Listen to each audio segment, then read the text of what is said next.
is your biller qualified? This could be a touchy subject because I know from my experience and working with many of you hire people you trust. Not necessarily that they have the expertise, but that they have the trust factor.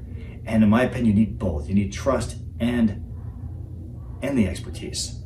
So what I would say to you is it is taking you a long road to get to where you are. Schooling wise, after high school, you got to put at least 6 to 8 years plus to get to where you are, to bill as high as you need to bill.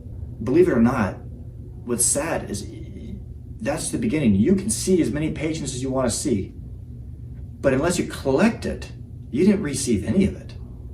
So believe it or not, that person on the back end collecting all the money is just as important than you are seeing the patients. Because you can be a phenomenal doctor, and I've seen this over and over again, but you have a bad back end where they can't get the billing out right, you get half the payments, and you're just discounting your stuff constantly, not on purpose, but because you've expired and they're too old to get collections on or whatever it might be, and you just keep losing money, or you're just not maximizing each bill. Each bill you could be making 100 and 150 per visit, and you're only making 60 or 50. So don't sell yourself short. What I would say is if you want to hire that person that's your trusted person to do your billing, don't skimp on their training. See that they are trained. Get all the certifications they need. Send them to all the places they need to go to. That might mean you fly them out somewhere. But man, train and certify them. Make them as smart as they can be in the position they're going to be in. Because it's going to be so important for you to maximize your dollar on what you can receive.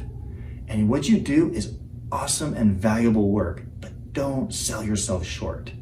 Make sure you invest in your people. I believe almost everyone can become great with the right training. I do. I hire people from all odd sorts and different things. We train them, we help them, we work with them. Sometimes we find they're not in the right seat either, though. We have to move them to a different position. But for the most part, what I'm saying to you is just invest in your people. Don't skimp on them. Don't take that lightly. They're bringing in all the money that you are working so hard to make. So with that, I leave you with a tip of the week: invest in your people. Thanks for watching our video. We hope you enjoyed it. Let us know if you have future video suggestions.